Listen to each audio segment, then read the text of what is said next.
अनोशो talk. Shiv सूत्र number 1।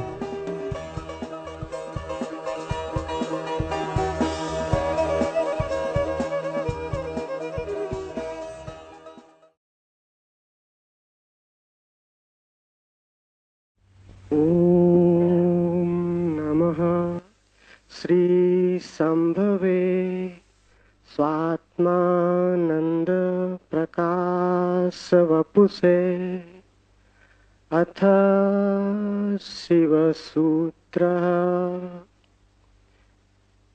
चैतन्यम आत्मा ज्ञानम बंधः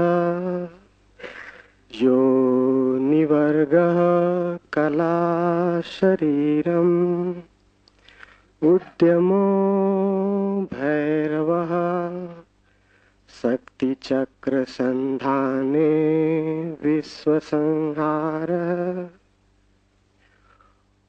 ओम स्वप्रकाश आनंद स्वरूप भगवान शिव को नमन। शिव सूत्र प्रारंभ। चैतन्य आत्मा है, ज्ञान बंध है, योनि वर्ग और कला शरीर है, उद्यम ही भैरव है, शक्ति चक्र के संधान से विश्व का संहार हो जाता है।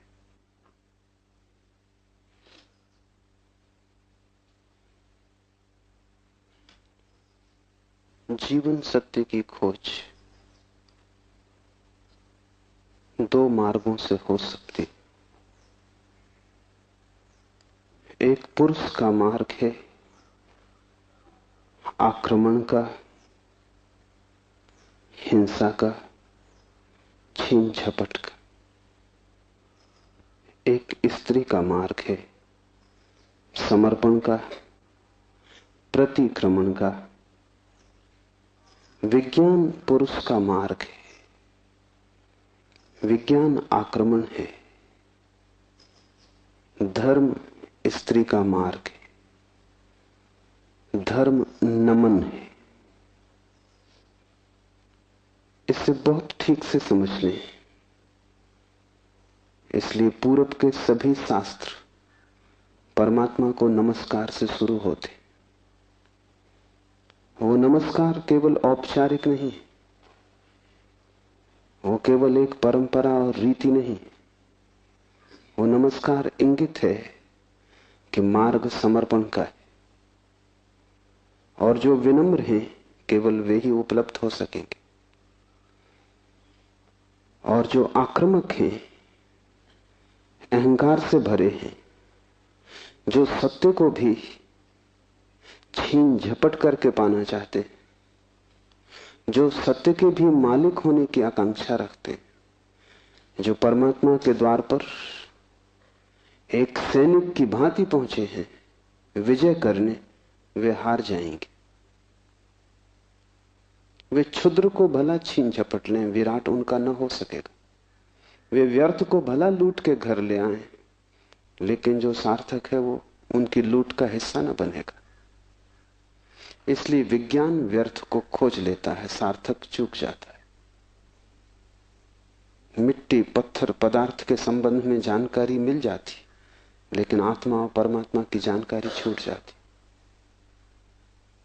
ऐसे ही जैसे तुम राह चलती एक स्त्री पर हमला कर दो, बलात्कार हो जाएगा।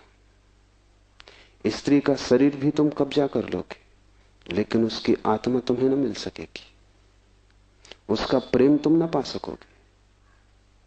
तो जो लोग आक्रमण की तरह जाते हैं परमात्मा की तरह, वे बलात्कारी। वे परमात्मा के शरीर पर भला कब्जा कर लें, इस प्रकृति पर जो दिखाई पड़ती है, जो दृश्य है, उसकी चीरफाड़ कर लें, विश्लेषण कर लें, उसके कुछ राज खोज लें, लेकिन उनकी खोज वैसी ही क्षुद्र होगी जैसे किसी पुरुष ने किसी स्त्री पर हमला किया हो और बलात्कार किया हो। स्त्री का शरीर तो उपलब्ध हो जाएगा, लेकिन उपलब्धि दो कौड़ी की है, क्योंकि उसकी आत्मा को तुम छू भी ना पाओगे। और अगर उसकी आत्मा को न छुआ तो उसके भीतर जो प्रेम की संभावना थी, वो जो छिपा था बीज प्रेम का, वो कभी अंकुरित ना होगा। उसकी प्रेम की वर्षा तुम्हें न मिल सकेगी। विज्ञान बलात्कार है,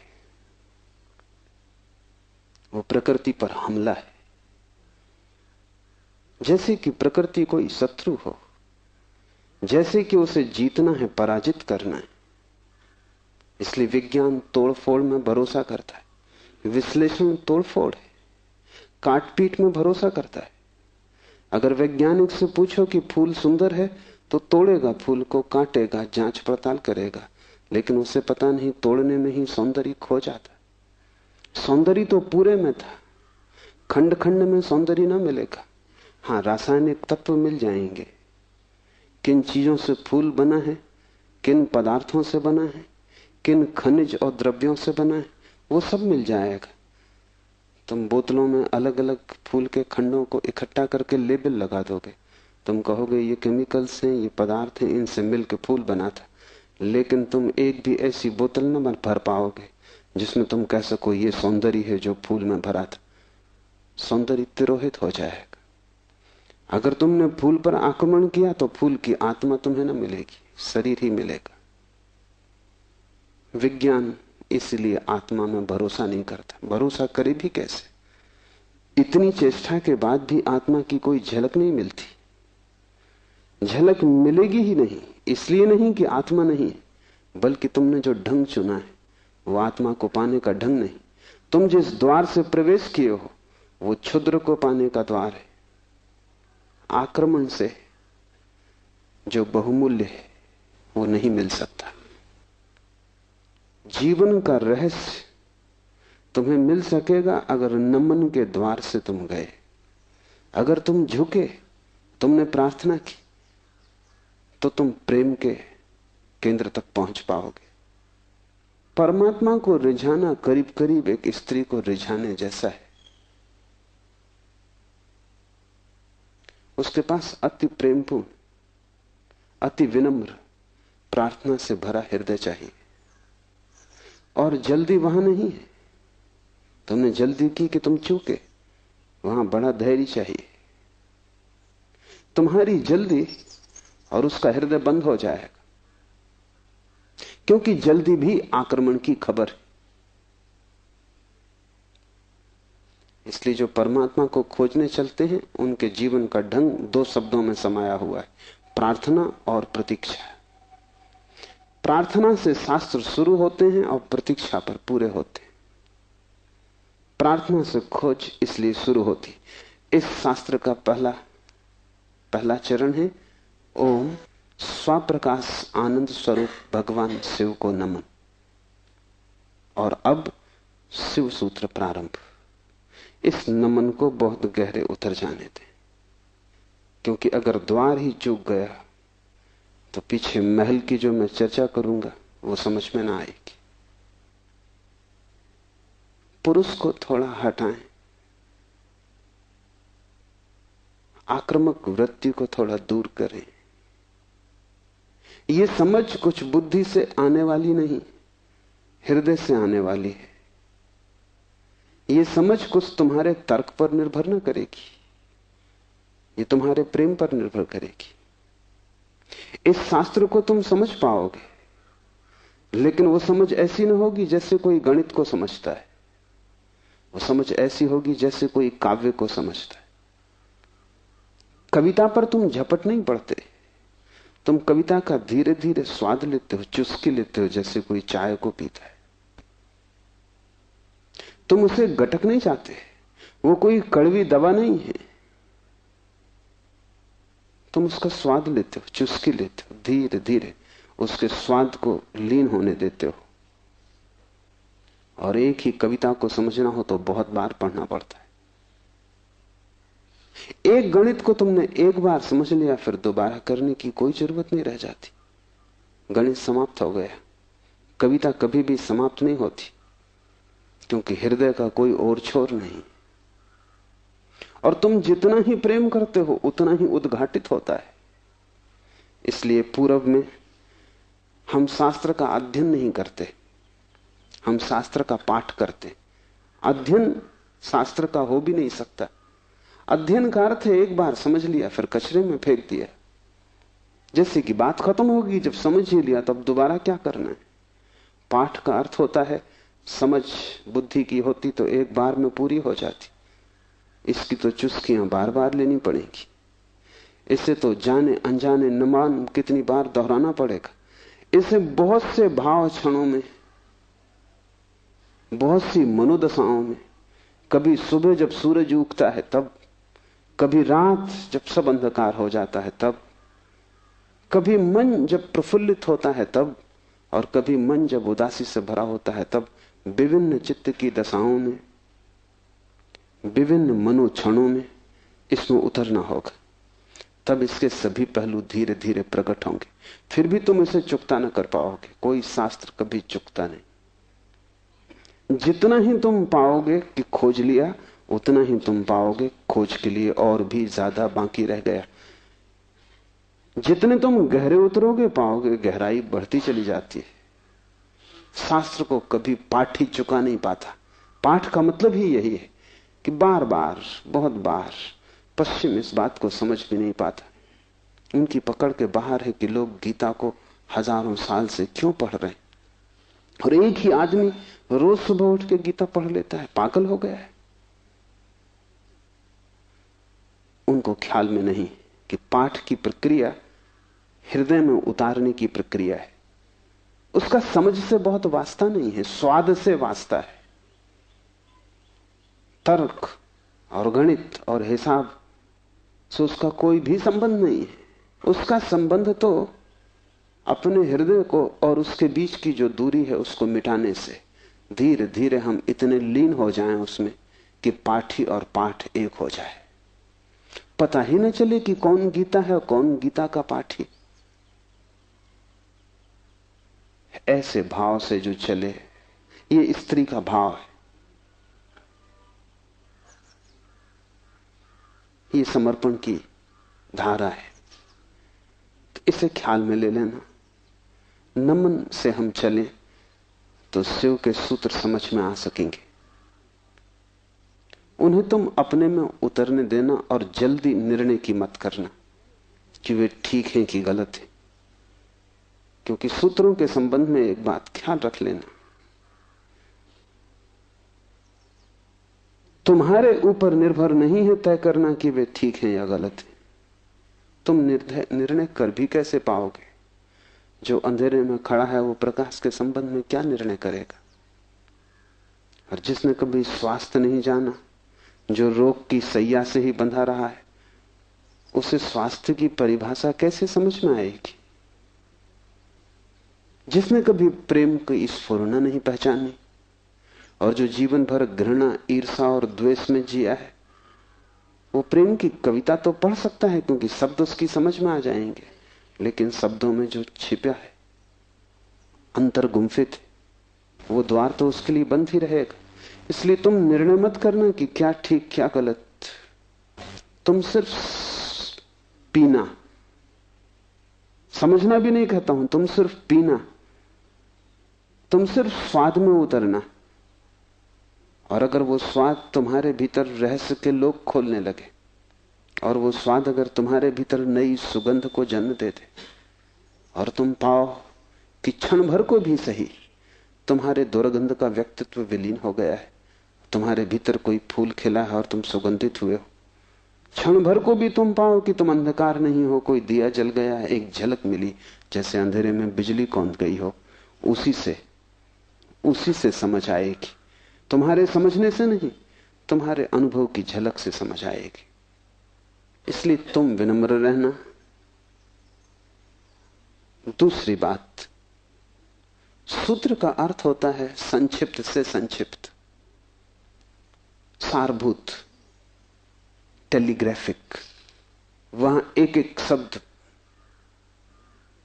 अत्यंत घना है। विस्तार नहीं होता सूत्र में, घनत्व होता है। लंबा नहीं होता सूत्र, बड़ा छोटा होता है, जैसे छोटा सा बीज होता है, उसमें सारा वृक्ष समाया होता है। जैसे बीज है ऐसा सूत्र है। बीज में तुम वृक्ष को देख भी नहीं सकते,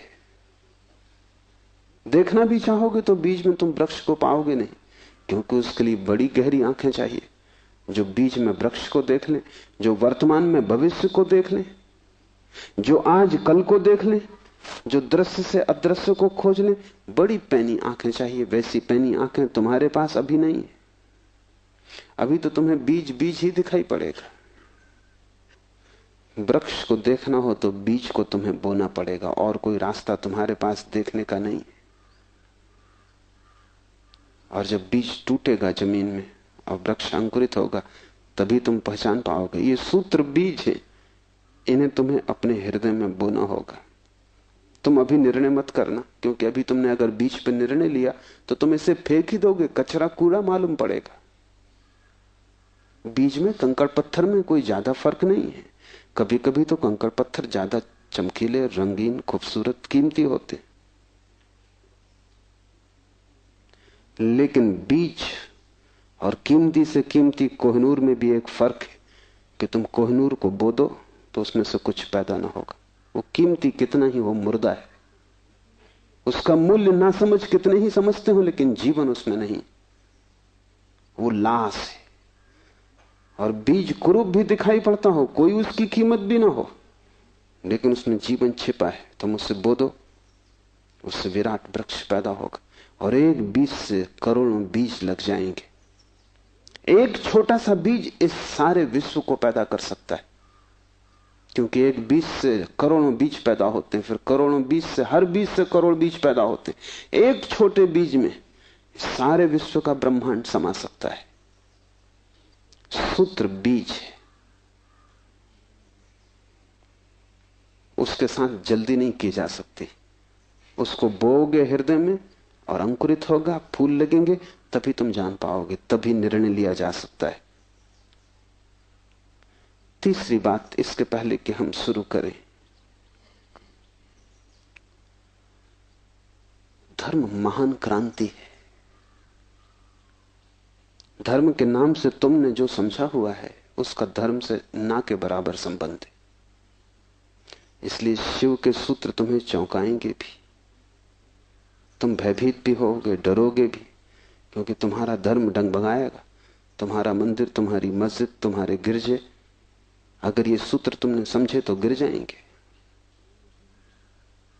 तुम उन्हें बचाने की कोशिश में मत लगना, क्योंकि वे बचे भी रहें तो भी उनसे तुम्हें कुछ भी मिला नहीं। तुम उनमें जी ही रहे हो और तुम मुर्दा हो। मंदिर काफी सजे हैं, लेकिन तुम्हारे जीवन में कोई भी खुशी की किरण नहीं। मंदिर में काफी रोशनी, उससे तुम्हारे जीवन का अंधकार नहीं मिटता।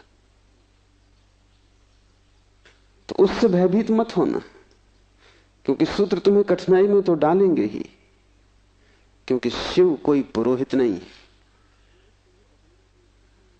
पुरोहित की भाषा तुम्हें हमेशा संतोषदायी मालूम पड़ती, क्योंकि पुरोहित को तुम्हारा शोषण करना है।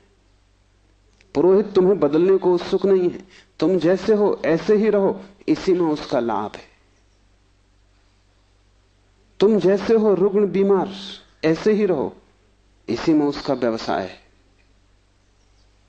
मैंने सुना है एक डॉक्टर ने अपने लड़के को पढ़ाया, पढ़ लिख के घर आया, पिता ने कभी छुट्टी भी ना ली थी, तो उसने कहा कि अब तू मेरी कारोबार को संभाल और मैं 3 महीने विश्राम कर लूं। जीवन भर सिर्फ मैंने कमाया है और कभी विश्राम नहीं लिया।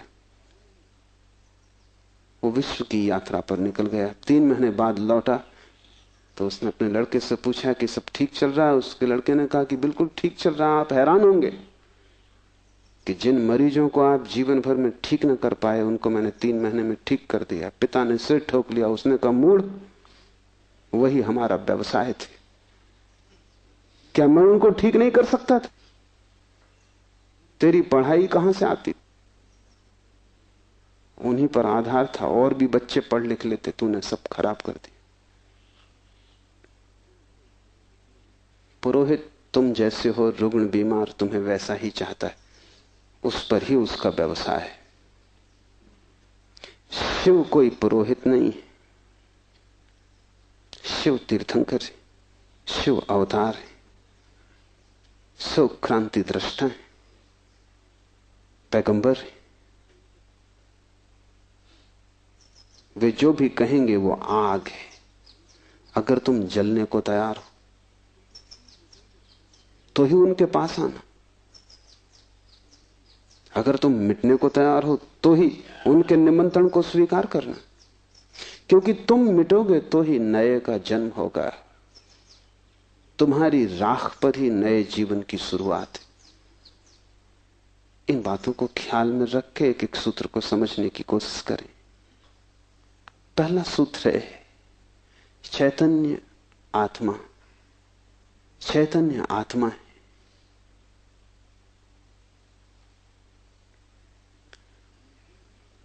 चैतन्य हम सभी हैं, लेकिन आत्मा का हमें कोई पता नहीं चलता। अगर चैतन्य ही आत्मा है तो हम सभी को पता चल जाना चाहिए। हम सब चैतन्य हैं, लेकिन चैतन्य आत्मा है, इसका क्या अर्थ होगा? पहला अर्थ, इस जगत में सिर्फ चैतन्य ही तुम्हारा अपना है। आत्मा का अर्थ होता है अपना, शेष सब पराया है। शेष कितना ही अपना लगे, पराया है। मित्र हो, परिजन हो, परिवार के लोग हो, धन हो, यश पद प्रतिष्ठा हो, बड़ा साम्राज्य हो, वह सब जिसे तुम कहते हो मेरा, वहां धोखा है, क्योंकि वो सभी मृत्यु तुमसे छीन लेगी। मृत्यु कसौटी है, कौन अपना है कौन पराया है। मृत्यु जिससे तुम्हें अलग कर दे वो पराया था, और मृत्यु तुम्हें जिससे अलग न कर पाए वो अपना था। आत्मा का अर्थ है जो अपना है। लेकिन जैसे ही हम सोचते हैं अपना, वैसा ही दूसरा प्रवेश कर जाता है। अपने का मतलब ही होता है कोई दूसरा जो अपना है। तुम्हें यह ख्याल ही नहीं आता कि तुम्हारे अतिरिक्त तुम्हारा अपना कोई भी नहीं, हो भी नहीं सकता। और जितनी देर तुम भटके रहोगे इस धारा में कि कोई दूसरा अपना है, उतने दिन व्यर्थ गए, उतना जीवन अकारण बीता। उतना समय तुमने सपने देखे, उतने समय में तुम जाग सकते थे, मोक्ष तुम्हारा होता, तुमने कचरा इकट्ठा किया।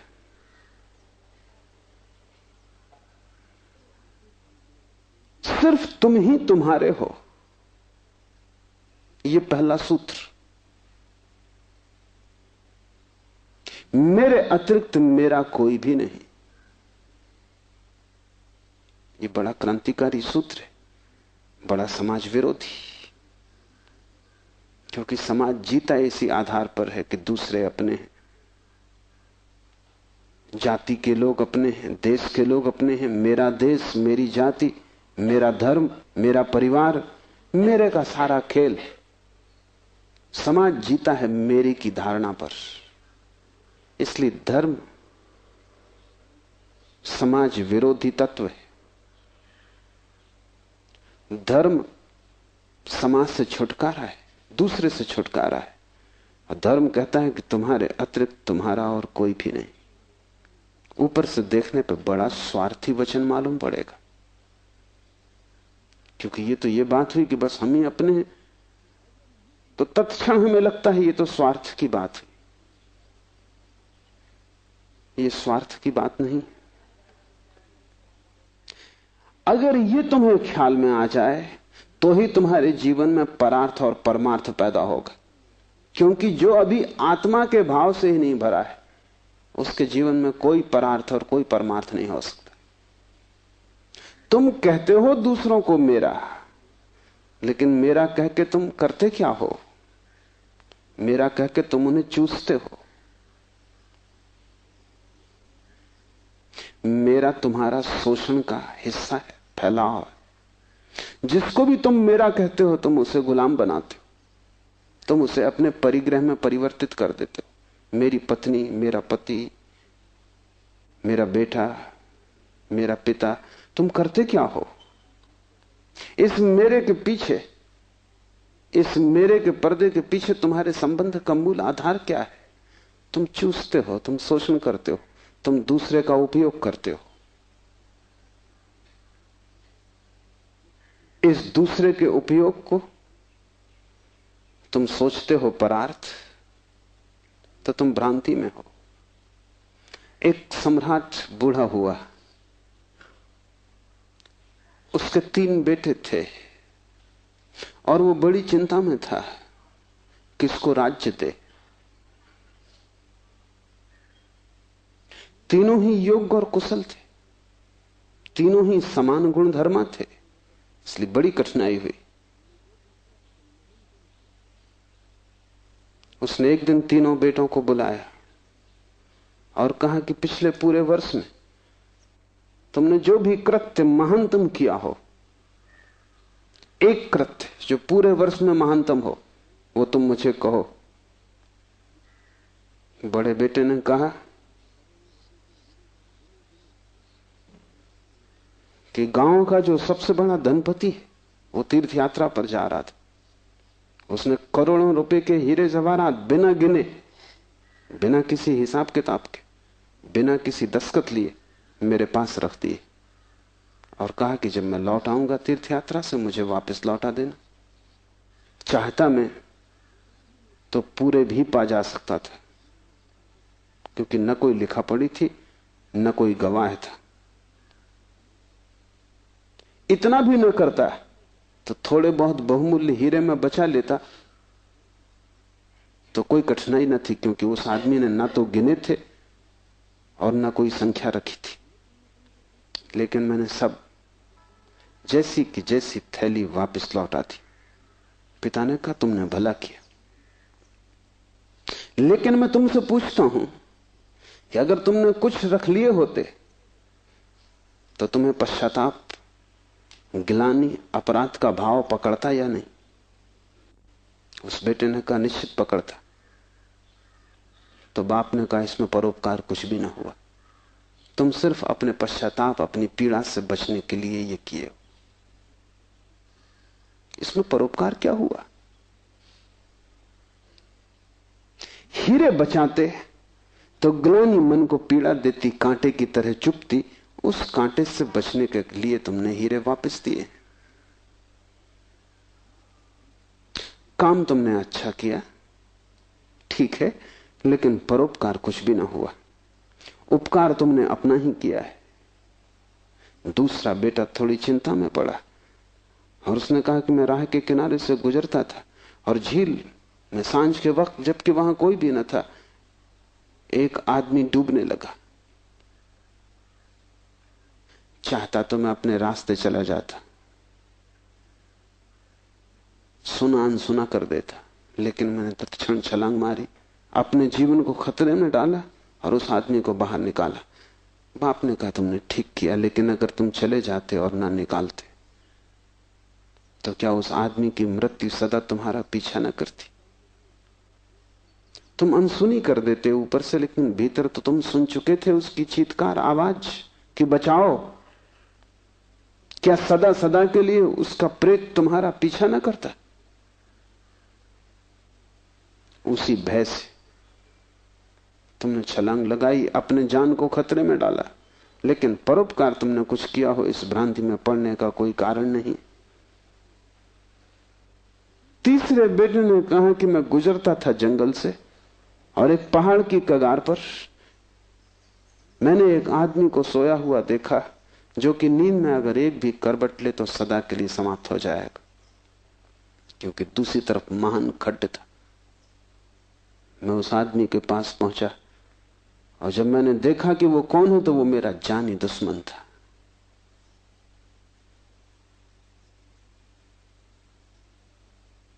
मैं चुपचाप अपने रास्ते पे जा सकता था, या अगर मैं अपने घोड़े पर सवार उसके पास से भी गुजरता तो मेरे बिना कुछ किए शायद सिर्फ मेरे गुजरने के कारण वो करवट लेता और खड्ड में गिर जाता।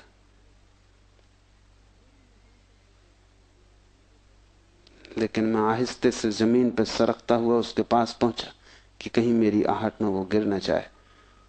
और ये भी मैं जानता था कि वो आदमी बुरा है, मेरे बचाने में भी वो मुझे गालियां ही देगा। उसे मैंने हिलाया, आहिस्ते से जगाया, और वो आदमी गांव में मेरे खिलाफ बोलता फिर रहा है, क्योंकि वो आदमी कहता है मैं मरने ही वहां गया था। इस आदमी ने वहां भी मेरा पीछा किया। इस जीने तो देता ही नहीं, इसने मरने भी न दिया।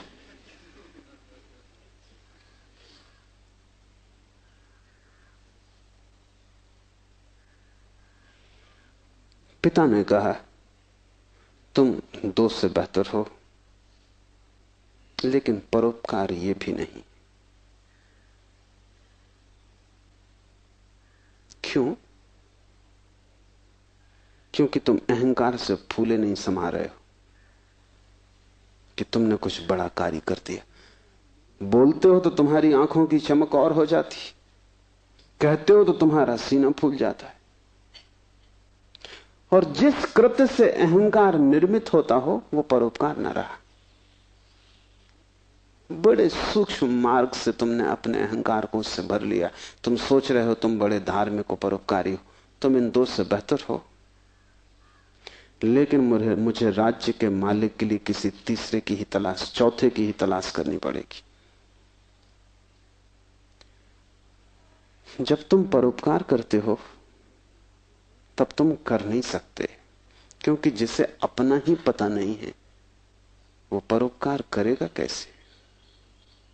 तुम चाहे सोचते हो कि तुम कर रहे हो गरीब की सेवा, अस्पताल में बीमार के पैर दबा रहे हो, लेकिन अगर तुम गौर से खोजोगे तो तुम कहीं ना कहीं अपने अहंकार को ही भरता हुआ पाओगे।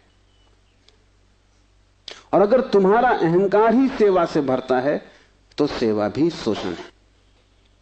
आत्मज्ञान के पहले कोई व्यक्ति परोपकारी नहीं हो सकता है, क्योंकि स्वयं को जाने बिना इतनी बड़ी क्रांति हो ही नहीं सकती। मैंने सुना है कि मुल्ला नसरुद्दीन की पत्नी उससे झगड़ रही और कह रही थी कि मामला क्या है, एक दफा साफ हो जाना चाहिए। तुम मेरे सभी रिश्तेदारों को नफरत और घृणा क्यों करते हो? नसरुद्दीन ने कहा यह बात गलत है, यह बात तथ्यगत भी नहीं है, और मैं इसका प्रमाण है मेरे पास। और प्रमाण यह है कि मैं तुम्हारी सास को अपनी सास से ज्यादा चाहता हूं। अहंकार ऐसे रास्ते खोजता, ऊपर से दिखता है कि तुम परोपकार कर रहे हो, लेकिन भीतर तुम ही खड़े होते हो। और जितनी सूक्ष्म हो जाती है यात्रा, उतनी ही पकड़ के बाहर हो जाती। दूसरे तो पकड़ ही नहीं पाते, तुम भी नहीं पकड़ पाते हो। दूसरे तो धोखे में पड़ते ही हैं, तुम भी अपने दिए धोखे में घूम जाते हो, भटक जाते हो। हम सभी ने अपनी अपनी भूल भुलैया बना ली। उसमें हमने दूसरों को धोखा देने के लिए ही शुरू किया था सारा उपाय, आयोजन। ये हमने कभी सोचा न था कि अपनी बनाई भूल भुलैया में हम खुद ही खो जाएंगे, लेकिन हम खो गए। पहली बात स्मरण रखो, तुम्हारे अतिरिक्त तुम्हारा कोई भी नहीं है। जैसे ही यह स्मरण सघन होता है कि चैतन्य ही आत्मा है, बस चैतन्य ही मैं हूं, और सब पर है, पराया है, विजाती है, वैसे ही तुम्हारे जीवन में क्रांति की पहली किरण प्रविष्ट हो जाती। वैसे ही तुम्हारे और समाज के बीच एक दरार पड़ जाती। वैसे ही तुम्हारे और तुम्हारे संबंधों के बीच एक दरार पड़ जाती। लेकिन आदमी अपनी तरफ देखना नहीं चाहता। देखना कठिन भी है, क्योंकि देखने के पहले जिस प्रक्रिया से गुजरना पड़ता है वो बहुत संघातक है। एक मारवाड़ी व्यापारी एक फिल्म अभिनेत्री के प्रेम में पड़ गया। वैसे बात अनहोनी थी, मारवाड़ी और व्यापारी प्रेम से सदा दूर ही रहता है, लेकिन अनहोनी भी घटती है। प्रेम में तो पड़ गया, लेकिन व्यापारी का संदेह भरा चित्त, तो उसने एक जासूस नियुक्त कर दिया अभिनेत्री के पीछे कि तू पता लगा, इसका चरित्र तो ठीक है ना, इसके पहले कि मैं प्रस्ताव करूं विवाह का, सब बात पक्की कागज पर साफ हो जानी चाहिए। जासूस ने बड़ी खोजबीन की। 7 दिन बाद उसने रिपोर्ट भी भेज दी। रिपोर्ट आई कि इस स्त्री का चरित्र एकदम निर्दोष, निष्कलुष है। ऐसी कोई बात कभी इसके संबंध में नहीं सुनी गई, नहीं जानी गई जिससे संदेह पैदा हो, सिर्फ एक बात को छोड़कर। पिछले कुछ दिनों से एक संदिग्ध मारवाड़ी के साथ ये देखी जाती। वो संदिग्ध मारवाड़ी वो स्वयं थे। आंख दूसरे को देखती है, हाथ दूसरे को छूते हैं, मन दूसरे की सोचता है, और तुम सदा अंधेरे में खड़े रह जाते हो। तुम्हारी हालत वही है जो दिया तले अंधेरे की होती। उस दिए की रोशनी सब पे पड़ती, सिर्फ तुम्हें छोड़ देती। इसलिए तुम भटकते हो उस रोशनी में, सब तरफ, सब दिशाओं में यात्रा करते हो, और एक अपरिचित रह जाता है, और वही तुम हो। यह पहला सूत्र है, चैतन्य आत्मा। इस सूत्र को गहरे बीज की तरह अपने हृदय में उतर जाने दो। व्यर्थ है सारे जगत की यात्रा अगर तुम अपने से अपरिचित रह गए। अगर स्वयं को न जान पाए और सब भी जान लिया, तो वो सारा ज्ञान भी इकट्ठे जोड़ में अज्ञान सिद्ध होगा। अगर अपने को न देख पाए और सारा जगत देख डाला, चांद तारे छान डाले, तो भी तुम अंधे ही रहोगे, क्योंकि आंख तो उसी को मिलती है जो स्वयं को देख लेता है। ज्ञान तो उसी को मिलता है जो स्वयं से परिचित हो जाता है। जो चैतन्य के स्वप्रकाश में नहा लेता है वही पवित्र है, और कोई तीर्थ नहीं है। चैतन्य तीर्थ है, और चैतन्य तुम्हारा स्वभाव है। उससे तुम क्षण भर को भी पार नहीं गए हो, लेकिन दिया तले अंधेरा है। तुम उससे दूर जा भी नहीं सकते, चाहो तो भी, लेकिन भ्रम पैदा हो सकता है कि तुम बहुत दूर चले गए हो। तुम सपना देख सकते हो संसार में, लेकिन सपना सत्य नहीं हो सकता। सत्य तो सिर्फ एक बात है, वो है तुम्हारा चैतन्य स्वभाव। चैतन्य आत्मा है, तो पहली तो बात कि मेरा सिवाय चैतन्य के और कोई भी नहीं। ये भाव तुम में सघन हो जाए तो सन्यास का जन्म हुआ, क्योंकि मेरे अतिरिक्त भी मेरा कोई हो सकता है, यही भाव संसार है। इसलिए पहले सूत्र में बड़ी क्रांति है। पहली चिनगारी शिव फेंकते हैं तुम्हारी तरफ, और वो ये है कि तुम जान लो कि तुम ही बस तुम्हारे हो, बाकी कोई तुम्हारा नहीं। इससे बड़ा विषाद मन को पकड़ेगा, क्योंकि तुमने दूसरों के साथ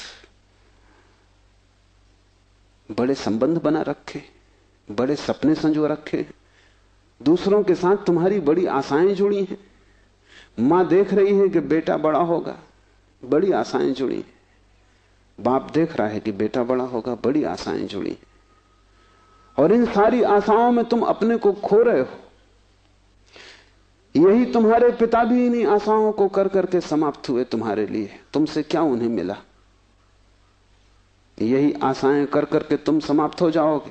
तुम्हारे बेटे से तुम्हें कुछ मिलेगा ना, और तुम्हारा बेटा भी यही मूढ़ता जारी रखेगा, वो अपने बेटों से आशाएं करेगा। नहीं, अपनी तरफ देखो, न तो पीछे न आगे, कोई भी तुम्हारा नहीं है। कोई बेटा तुम्हें नहीं भर सकेगा, कोई संबंध तुम्हारी आत्मा नहीं बन सकता। तुम्हारे अतिरिक्त तुम्हारा कोई मित्र नहीं, लेकिन तब बड़ा डर लगता है, क्योंकि लगता है कि तुम अकेले हो गए। और आदमी इतना भयभीत है कि गली से गुजरता है अकेले में तो भी जोर से गीत गाने लगता है, अपनी ही आवाज सुन के लगता है कि अकेला नहीं। तुम अपनी ही आवाज सुन रहे हो। बाप जब बेटे में अपने सपने रचा रहा है तो बेटे की कोई सहमति नहीं है। ये बाप खुद ही अकेले में सीटी बजा रहा है, इसलिए दुखी होगा कल, क्योंकि इसने जिंदगी भर सपने रचाए और ये सोचता है कि बेटा भी यही सपने देख रहा है। ये गलती में, बेटा अपने सपने देखेगा, तुम अपने सपने देख रहे हो, तुम्हारे बाप ने अपने सपने देखे थे, ये कहीं मिलते नहीं। हर बाप दुखी मरता है। क्या कारण होगा? क्योंकि जो जो सपने वो बांधता है वो सभी सपने बिखर जाते हैं। हर आदमी अपने सपने देखने को यहां है, तुम्हारे सपने देखने को नहीं। और तुम्हें अगर चाहिए कि एक आत्म स्थिति उपलब्ध हो जाए, एक तृप्ति मिले, तो तुम सपने किसी और के साथ मत बांधना, अन्यथा तुम भटकोगे। संसार का इतना ही अर्थ है कि तुमने अपने सपनों की नाव दूसरों के साथ बांध रखी। सन्यास का अर्थ है कि तुम जाग गए और तुमने एक बात स्वीकार कर ली, कितनी ही कष्टकर हो, कितनी ही दुखपूर्ण मालूम पड़े प्रथम, और कितना ही संघातक पीड़ा अनुभव हो, कि तुम अकेले हो। सब संग साथ झूठा है। इसका यह अर्थ नहीं कि तुम भाग जाओ हिमालय, क्योंकि जो हिमालय की तरफ भाग रहा है उसे अभी संग साथ सार्थक है, झूठा नहीं हुआ। क्योंकि जो चीज झूठ हो गई उससे भागने में भी कोई सार्थकता नहीं। कोई भी सुबह जाग के भागता तो नहीं कि सपना झूठा है, भागूं इस घर से।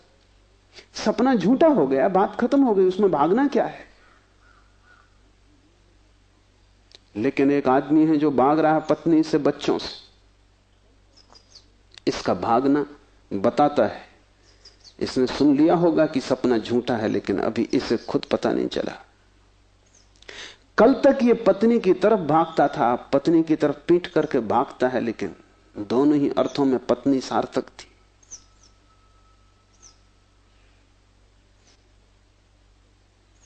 एक जैन संत हुए, गणेश वर्णी।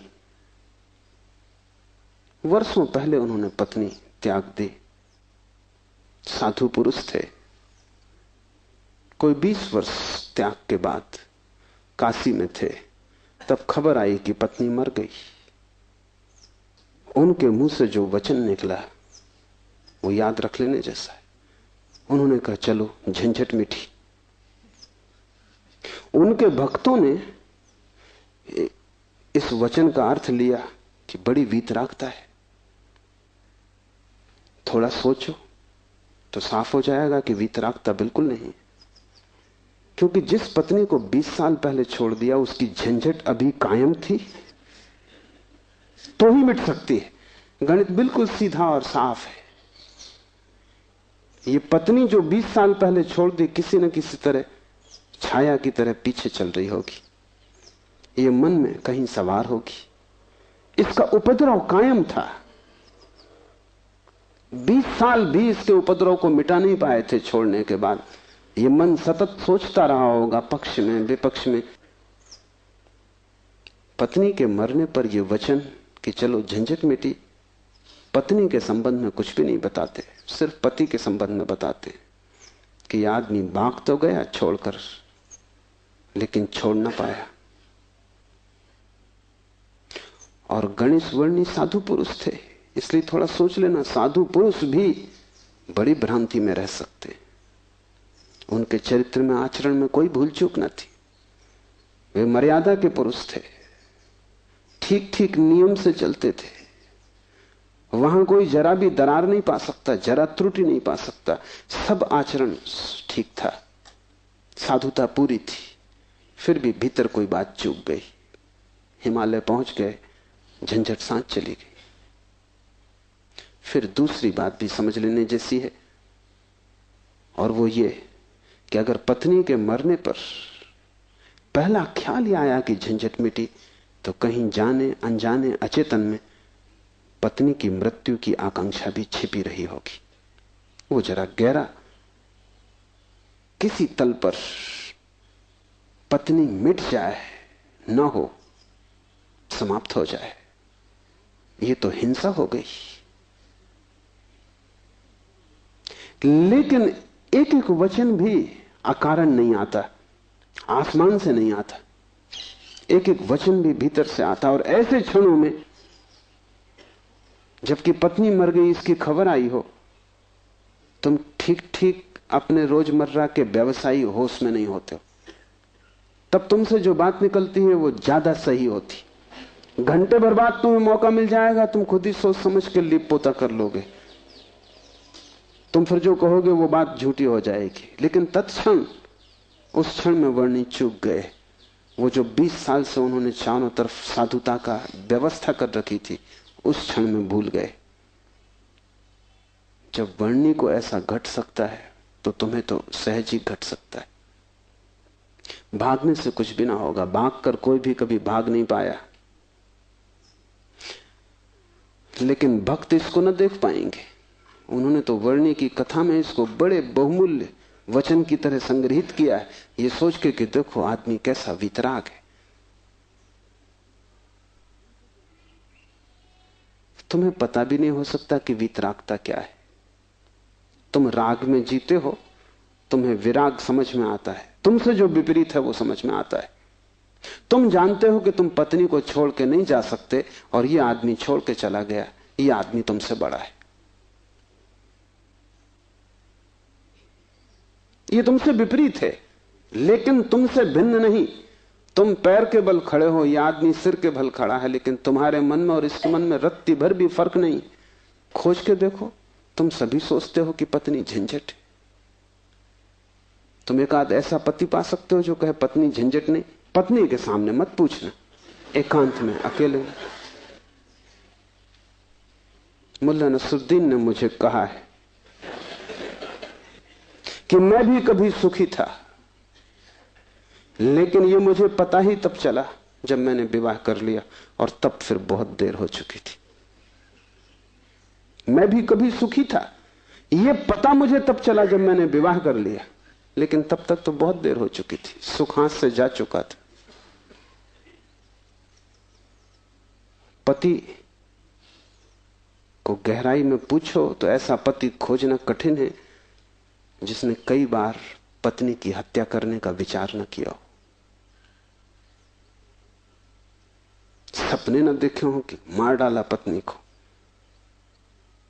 सुबह उठ के वो भी कहेगा कैसा बेहुदा सपना, लेकिन अचेतन आकांक्षा है। जिससे झंझट पैदा होती है उसे मिटा देने का मन सीधा तर्क है, लेकिन झंझट दूसरे से कभी पैदा होती ही नहीं। पत्नी में अगर कोई उपद्रव होता तो कौन तुम्हें रोकता था, तुम सब भाग गए होते हिमालय। उपद्रव पत्नी में नहीं है, क्योंकि तुम हिमालय जाके फिर पत्नी खोज लोगे। उपद्रव तुम्हारे भीतर है। तुम अकेले नहीं रह सकते, तुम्हें कोई दूसरा चाहिए। अकेले में तुम डरते हो, कोई दूसरा, तब तुम निश्चिंत मालूम पड़ते हो। क्यों? दूसरे की मौजूदगी से आश्वासन मिलता है। दुख में सुख में कोई साथी है, जीवन में मृत्यु में कोई साथी है। लेकिन अकेलापन स्वभाव है, और जिस व्यक्ति ने यह अनुभव कर लिया कि आत्मा ही बस मेरी है, उसने अपने अकेलेपन को अनुभव कर लिया। भागने की कोई भी जरूरत नहीं तो झंझट पीछे चली जाएगी। तुम जहां हो वहीं रहना, रत्ती भर भी बाहर कोई फर्क करने की आवश्यकता नहीं है, लेकिन भीतर तुम अकेले हो जाना। भीतर तुम कैवल्य को अनुभव करना कि मैं अकेला हूं, कोई संगी साथी नहीं। और ये तुम दोहराना मत, क्योंकि दोहराने की कोई जरूरत नहीं कि रोज सुबह बैठ के तुम दोहराओ कि मैं अकेला हूं, कोई संगी साथी नहीं। इससे कुछ भी ना होगा। ये दोहराना तो सिर्फ यही बताएगा कि तुम्हें अभी ख्याल नहीं हुआ। इसे समझना, ये तथ्य है कि तुम अकेले हो। समझने में अड़चन है, वही तपश्चर्या है। तप का अर्थ नहीं है कि तुम धूप में खड़े हो जाओ। आदमी को छोड़ के सभी पशु पक्षी धूप में खड़े, उनमें से कोई भी मोक्ष नहीं चला जा रहा है। और तप का अर्थ ये नहीं है कि तुम भूखे खड़े हो जाओ, अनशन कर लो, उपवास कर दो, क्योंकि आधी दुनिया वैसे ही भूखी मर रही है। कोई उपवास करके मोक्ष नहीं पहुंच जाता है। शरीर को गला दो, जला दो, उससे कुछ हल नहीं है। वो सिर्फ आत्महिंसा है और महानतम पाप है। और सिर्फ मूढ़ उस पाप में उतरते हैं। जिन्हें थोड़ा भी बोध है वो ऐसी नासमझियां ना करेंगे। दूसरे को भूखा मारना अगर गलत है तो खुद को भूखा मारना सही कैसे हो सकता है? दूसरे को सताना अगर हिंसा है तो खुद को सताना अहिंसा कैसे हो सकती है? सताने में हिंसा है, किसको तुम सताते हो उससे क्या फर्क पड़ता है? जो हिम्मतवर है वो दूसरे को सताते हैं, जो कमजोर है वो खुद को सताते हैं। क्योंकि दूसरे को सताने में एक खतरा है, दूसरा बदला लेगा। खुद को सताने में वो खतरा भी नहीं है, कौन बदला लेगा? कमजोर अपने को सताते हैं। तुमने कभी ख्याल किया, अगर पुरुष नाराज हो जाए तो वो पत्नी को पीटता, अगर पत्नी नाराज हो वो खुद को पीटती। ये जो पत्नी है ये साधुओं का प्रतीक है। कमजोर अपने को पीट लेता, क्या करे? ताकतवर दूसरे को पीटता है, क्योंकि उसमें खतरा तो है ही कि दूसरा क्या करेगा कौन जाने। कमजोर आत्महिंसक हो जाता है और ताकतवर परहिंसक होता है। और धार्मिक वो है जो अहिंसक, न वो दूसरे को सताता है न खुद को सताता है। सताने की बात ही व्यर्थ है। तपस्या का अर्थ है कि तुमने ये सत्य स्वीकार कर लिया कि तुम अकेले हो, कोई उपाय नहीं है संगी साथी का। तुम कितना ही चाहो, कितनी ही आंखें बंद करो, सपने देखो, तुम अकेले ही रहोगे। जन्मों जन्मों से तुमने घर बसाए, परिवार बसाए, मिटाए, लेकिन तुम अकेले ही रहे हो। तुम्हारे अकेलेपन में रत्ती भर फर्क नहीं पड़ता। जिसने ये जान लिया, स्वीकार कर लिया कि मैं अकेला हूं, उसके लिए इंगित है इस सूत्र में चैतन्य आत्मा है, वही तुम्हारा और कोई तुम्हारा नहीं। और दूसरी बात इस सूत्र में है, वो है चैतन्य। आत्मा कोई सिद्धांत नहीं है कि तुम शास्त्र में पढ़ो और मान लो। आत्मा कोई, जैसे गुरुत्वाकर्षण का सिद्धांत है, ऐसा कोई सिद्धांत नहीं है। आत्मा एक अनुभव है, सिद्धांत नहीं। और अनुभव है चैतन्य की तीव्रता का। इसलिए तुम जितने चैतन्य होते जाओगे उतनी ही तुम्हें आत्मा का पता चलेगा। तुम जितने बेहोश होते चले जाओगे उतना ही तुम्हें अपना पता नहीं चलेगा, और तुम करीब करीब बेहोश हो। जो आत्मा को जानना चाहता है उसे किसी दर्शन शास्त्र की जरूरत नहीं है, उसे चैतन्य को जगाने की प्रक्रिया चाहिए, उसे विधि चाहिए जिससे वो ज्यादा चेतन हो जाए। जैसे कि आग को तुम उकसाते हो, राख जम जाती, तुम उकसा देते हो, राख झड़ जाती, अंगारे झलकने लगते। ऐसी तुम्हें कोई प्रक्रिया चाहिए जिससे तुम्हारी राख झड़े और अंगारा चमके, क्योंकि उसी चमक में तुम पहचानोगे कि तुम चैतन्य हो। और जितने तुम चैतन्य हो उतने ही तुम आत्मवान हो। जिस दिन तुम पाओगे कि मैं परम चैतन्य हूं, उस दिन तुम परमात्मा हो। तुम्हारी चेतना की मात्रा ही तुम्हारी आत्मा की मात्रा होगी। लेकिन अभी तुम करीब करीब बेहोश हो, अभी करीब करीब तुम जैसे शराब पिए हो। अभी तुम चल रहे हो, उठ रहे हो, काम कर रहे हो, लेकिन जैसे नींद में, होश तुम्हें नहीं है। कभी तुमने ख्याल किया, किताब पढ़ते वक्त तुम पूरा पेज पढ़ जाते हो, तब तुम्हें ख्याल आता है, अरे मैं पूरा पेज पढ़ भी गया और एक शब्द याद नहीं। तुमने कैसे पढ़ा होगा पूरा पेज? तुम पढ़ सकते हो सोए सोए, मन कहीं और रहा होगा, तुम पढ़ गए, तब तुम्हें होश पता चला कि ये तो पूरा पेज व्यर्थ गया। तुम कई बार रास्ते से चलते हो, तुम पूरा रास्ता चल जाते हो, तब तुम्हें ख्याल आता है कि तुम चल रहे हो। तुम काम करते हो और तुम्हें पता नहीं चलता कि तुम कर रहे हो। तुम बेहोशी में जी रहे हो और चैतन्य आत्मा है, और तुम पूछते हो क्या आत्मा है? तुम चाहते हो कोई प्रमाण दे, तुम चाहते हो कोई सिद्ध करे, कोई तर्क से तुम्हें समझा दे तो तुम भी मान लो, नहीं तो तुम नास्तिक हो जाओगे। नास्तिकता बेहोशी का सहज परिणाम है। आस्तिकता होश का फल। जितना तुम्हारा होश बढ़ेगा, तो जरूरत नहीं है कि तुम मानो कि आत्मा है, क्योंकि कई ना समझ मान रहे हैं, उससे कुछ हल नहीं होता। इस मुल्क में तो सभी मानते हैं कि आत्मा है, लेकिन इससे क्या फर्क पड़ता है? तुम्हारे जीवन में कोई क्रांति इससे आती नहीं। शायद तुम इसलिए मान लेते हो कि हजारों साल से दोहराया जा रहा है। सुनते सुनते तुम्हारे कान पक गए, सुनते सुनते तुम भूल ही गए हो कि संबंध में सोचना भी है। सुनते सुनते पुनरुक्ति से आदमी सम्मोहित हो जाता है। एक ही बात बार बार दोहराई चली जाए तो तुम भूल जाते हो कि वो संदिग्ध, संदेह किया जा सकता है, विचार किया जाता है। और फिर आत्मा है, इससे तुम्हें बड़ा संतोष भी मिलता है। शरीर मरेगा ये तुम्हें पता है, आत्मा नहीं मरेगी, इससे बड़ी हिम्मत बनती है। और आत्मा कभी नहीं मरेगी, अग्नि उसे जलाएगी नहीं, शस्त्र उसे छेदेंगे नहीं, मृत्यु उसका कुछ बिगाड़ ना सकेगी। इससे तुम्हें बड़ी सांत्वना मिलती, पर सांत्वना सत्य नहीं है। आत्मा को कोई न तो स्वीकार कर सकता है सिद्धांत की तरह, और न पुनरुक्ति की तरह कोई सम्मोहित हो सकता है। आत्मा को तो केवल वही लोग जान पाते हैं जो चैतन्य को बढ़ाते हैं। इस तरह जियो कि तुम पर राख इकट्ठी ना हो, इस तरह जियो कि तुम्हारे भीतर का अंगारा जलता रहे, प्रकाशित हो। इस तरह जियो कि प्रति क्षण तुम होश में रहो, बेहोश नहीं। मुल्ला नसरुद्दीन को बच्चा पैदा हुआ, पहला ही लड़का था। नसरुद्दीन बड़ा खुश हुआ, अपने खास मित्र को बुलाया, खुशी मनाने दोनों शराब घर में गए। क्योंकि तुम एक ही खुशी जानते हो, बेहोशी। ये बड़े मजे की बात है। शिव, बुद्ध, महावीर, वे सब चिल्ला चिल्ला के कहते हैं कि दुनिया में एक ही आनंद है, वो है होश। और तुम एक ही सुख जानते हो, वो है बेहोशी। या तो तुम ठीक हो या वो ठीक है, दोनों तो ठीक नहीं हो सकते। मुल्ला नसरुद्दीन सीधा शराब घर गया, बजाय अस्पताल जाने के पहले बेटे को देखता। उसने कहा कि पहले जरा आनंद कर लें, कितने दिनों का सपना पूरा हुआ।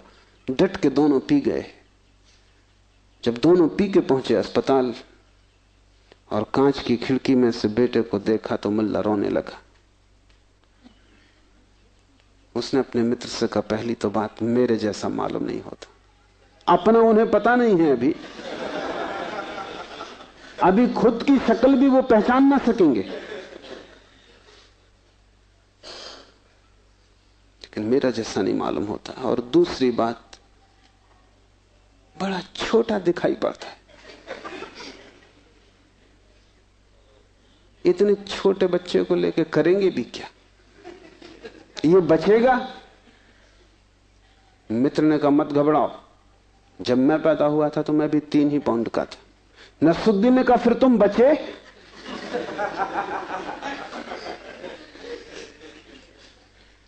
मित्र सोचने लगा, क्योंकि वो भी बेहोशी में था। उसने कहा, पक्का नहीं कह सकता।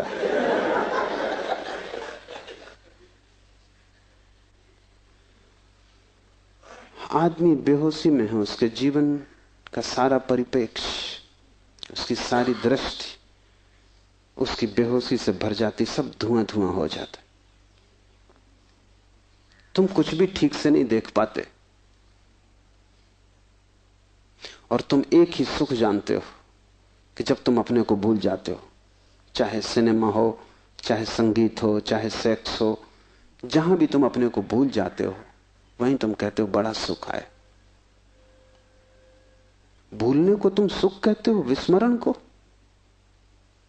कारण है, क्योंकि जब भी तुम होश से भरते हो तुम सिवाय दुख के अपने जीवन में कुछ भी नहीं पाते। इसलिए जब भी तुम देखते हो जीवन को, जरा ही सजग हो के तुम पाते हो दुख दुख, कुरूपता चारों तरफ।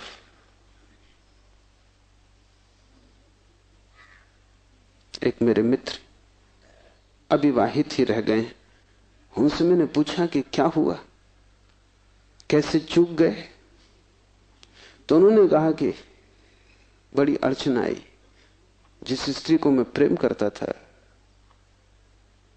जब मैं शराब पी लेता तब वो मुझे सुंदर मालूम पड़ती, तब मैं शादी करने को राजी, लेकिन तब वो राजी नहीं। और जब मैं होश में होता तब मैं राजी नहीं, तब वो राजी होती थी। इसलिए चूक गए, कोई उपाय ना हुआ, मेल ना हो सका। तुम जब भी आंख खोल कर देखोगे सब तरफ कुरूपता और दुख पाओगे। जब तुम बेहोश होते हो तब सब ठीक लगता है। इसलिए तुम्हें तकलीफ मालूम पड़ती, चैतन्य आत्मा असंभव। इसलिए दुख से गुजरना होगा। उसको ही तपश्चर्या कहा है। जब कोई व्यक्ति जागना शुरू करता है तो पहले तो उसे दुख में से ही गुजरना होगा, क्योंकि तुमने जन्मों जन्मों तक दुख अपने चारों तरफ निर्मित किए हैं। कौन उनसे गुजरेगा तुम अगर न गुजरे तो? इसको हमने कर्म कहा है। कर्म का कुल इतना ही अर्थ है कि जन्मों जन्मों तक हमने चारों तरफ दुख निर्मित किए। जाने अनजाने हमने दुख की फसल बोई है, काटेगा कौन? तो जब भी तुम होश में आते हो तुम्हें फसल दिखाई पड़ती, बड़ी लंबी, इस खेत से तुम्हें गुजरना पड़ेगा। डर के मारे तुम वहीं बैठ जाते हो, फिर आंख बंद करके शराब पी लेते हो कि ये तो बहुत झंझट का काम है। लेकिन जितनी तुम शराब पीते हो उतनी ये फसल बढ़ती जाती। हर जन्म तुम्हारे कर्म की श्रृंखला में कुछ और जोड़ जाता है, घटाता नहीं। तुम और भी गर्त में उतर जाते हो, नरक और करीब आ जाता है।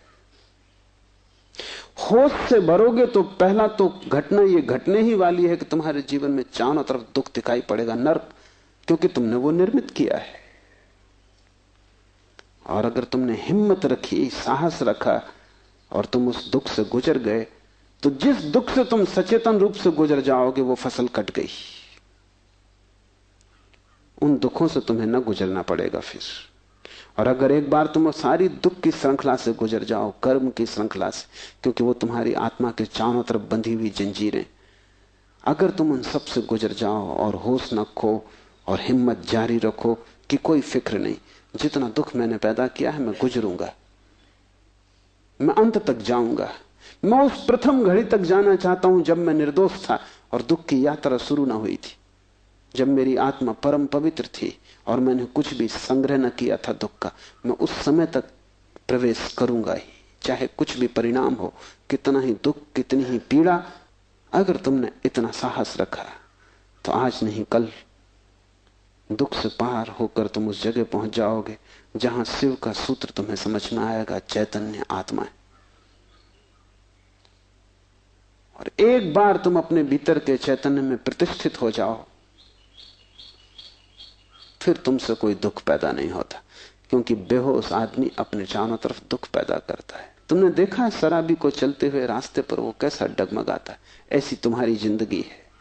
कहीं पैर रखते हो कहीं पड़ता है, कहीं जाना चाहते हो कहीं पहुंच जाते हो, कुछ करना चाहा था कुछ और ही हो जाता है, कुछ कहने निकले थे कुछ और ही कह के घर लौट आते हो। इसे तुम रोज देख रहे हो, फिर भी तुम समझ नहीं पाते कि क्यों हो रहा है।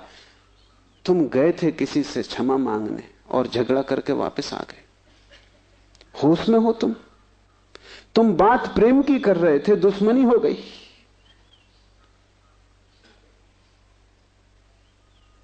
एक आदमी शराब पिए आकाश की तरफ देखता हुआ चला जा रहा था।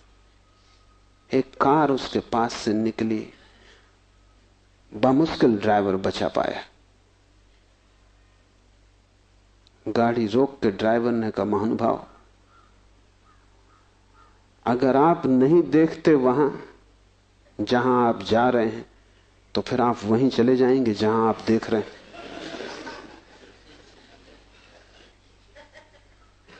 और हम सब, हमें कुछ पता भी नहीं कि हम कहां जा रहे हैं, क्यों जा रहे हैं, कहां देख रहे हैं, क्यों देख रहे हैं, चले जा रहे हैं। क्योंकि एक बेचैनी है भीतर जो बैठने भी नहीं देती, एक शक्ति है भीतर जो चलाए चली जाती है। फिर हम जो भी करते वो सबके उल्टे परिणाम आते हैं। लोग मेरे पास आते हैं, वो कहते हैं हमने बदी तो कभी की नहीं, नेकी की और फल बदी मिल रहा है। ऐसा हो नहीं सकता कि तुम नेकी करो फल में बदी मिले। ऐसा हो नहीं सकता कि तुम आम के बीज बो और नीम के फल लगे। ऐसा हो नहीं सकता। इतना ही हो सकता है कि तुम ऐसे बेहोशी में बोए होगे, बोए तुमने नीम के ही फल, तुम होश में न थे, क्योंकि वृक्ष थोड़ी झूठ बोलेगा। तुम ही कहीं बोते वक्त भूल में पड़े होगे। तुम जब नेकी भी करते हो तब भी तुम्हारा नेकी करने का मन नहीं होता। तुम सच भी बोलते हो तो तुम दूसरे को चोट पहुंचाने के लिए सच बोलते हो। तुम सच बोलते हो दूसरे के अपमान के लिए। तुम सच बोलते हो जैसे तुम सच का उपयोग एक घातक हथियार की तरह कर रहे हो। तुम्हारे सत्व कड़वे होते हैं। सत्य के कड़वे होने की कोई भी जरूरत नहीं, लेकिन मजा तुम्हें कड़वेपन में है, सत्य में तुम्हें मजा भी नहीं। तुम्हारा झूठ सदा मीठा होता है, तुम्हारा सत्य सदा कड़वा होता है। बात क्या है? क्या कड़वापन सत्य का स्वभाव है? क्या मिठास झूठ का हिस्सा है? नहीं। झूठ को तुम चलाना चाहते हो, तुम उसे मीठा बनाते हो, क्योंकि अगर वो मीठा ना होगा तो चलेगा नहीं। एक तो झूठ चलना मुश्किल, मिठास के सहारे ही चलेगा। जैसे कड़वी दवा की गोली पर हम मीठी परत चढ़ा देते, बच्चा मीठी गोली समझ के खा लेता है, और जब तक कड़वेपन का पता चलता है तब तक गोली भीतर जा चुकी है। तुम झूठ को मीठा बनाते हो क्योंकि तुम झूठ चलाना चाहते हो। तुम सत्य को कड़वा बनाते हो क्योंकि सत्य से तुम केवल चोट करना चाहते हो, उसको चलाना नहीं चाहते। तुम सत्य बोलते ही तब हो जब तुम सत्य का इस तरह उपयोग कर सको कि वो झूठ से बदतर साबित हो, तभी तुम बोलते हो। तुम बेहोश हो, तुम्हारे कृत्यों का तुम्हें कुछ पता नहीं है कि तुम क्या कर रहे हो। इसे थोड़ा होशपूर्वक देखना शुरू करो। जो तुम बोलना चाहते हो वही बोले, या तुम कुछ और बोल गए? क्या तुमने यही सोचा था बोलने के लिए जो तुम बोले? मार्क ट्वेन लौटता था एक रात, उसकी पत्नी ने पूछा, घर आया तो पत्नी ने पूछा कैसा रहा व्याख्यान? वो व्याख्यान देने गया था। उसने कहा कौन सा व्याख्यान? जो मैंने तैयार किया था वो, या जो मैंने वहां दिया वो, या जो मैं चाहता था कि देता वो? कौन सा व्याख्यान? एक तो आदमी तैयार करता है और एक आदमी फिर जो देता है, उसमें बड़ा फर्क है। और फिर एक जो घर लौटते वक्त तो सोचता है दिया होता। वो तीनों अलग अलग हैं। होश में हो, सब निशाने तुम्हारे चूक जाते हैं। तुम्हारी जिंदगी में कभी भी कोई निशाना लगा? आंख बंद करके भी आदमी तीर चलाता रहे तो कभी ना कभी निशाना लगेगा। मैंने सुना है कि अगर बंद घड़ी भी दीवार पर टंगी रहे तो 24 घंटे में 2 बार सही समय बताएगी। तुम्हारी जिंदगी में ऐसा भी नहीं आया कि 2 बार भी तुमने सही समय बताया होता। तुम बंद घड़ी से गए बीते हो। अंधेरे में भी आदमी तीर चलाता रहे तो कभी ना कभी निशान पे लग जाएगा। तुम खुली आंख से होश में प्रकाश में तीर चलाते हो, कभी निशाने पे नहीं लगता। क्या बात होगी? मुल्ला नसरुद्दीन को बड़ा शौक था हिरन की शिकार करने का। तीसरी बार जब वो शिकार करने जंगल पहुंचा और जंगल के विश्राम गृह में उसने अपना सामान रखा और तैयारी की, और जब सूटकेस खोला तो उसमें एक बड़ी फोटो रखी थी और पत्नी ने उस फोटो के नीचे लिखा था, मुल्ला हिरन इस तरह का होता है। उन्हें शिकार का शौक था लेकिन हिरन का पता नहीं था। तुम कुछ भी मार मूर के घर आ जाओगे, हिरन ठीक से फोटो देख लेना। तुम सब जगह चूक गए हो, वही तुम्हारे जीवन का दुख है। और चूकने का कुल कारण है कि तुम होश में नहीं हो। इसलिए जो भी करो होशपूर्वक करो। उठो तो भी होशपूर्वक, चलो तो भी होशपूर्वक। महावीर ने कहा है विवेक से चलो, विवेक से बैठो, विवेक से भोजन करो, विवेक से बोलो, विवेक से सो तक। महावीर से कोई पूछता है कि साधु कौन, तो महावीर ने कहा जो अमूर्छित है। और असाधु कौन, तो महावीर ने कहा जो मूर्छित है, जो सोया सोया जी रहा है वो असाधु। जो जागा जागा जी रहा है वो साधु। यही शिव कह रहे हैं, चैतन्य आत्मा, चैतन्य को बढ़ाओ। धीरे धीरे आत्मा की झलक तुम्हारे जीवन में आनी निश्चित है। दूसरा सूत्र है ज्ञानम बंध। ज्ञान बंध है, बड़ी हैरानी का सूत्र है। ज्ञान के बहुत अर्थ हैं। एक तो जब तक तुम इस ज्ञान से भरे हो कि मैं हूं, तब तक तुम अज्ञान में रहोगे,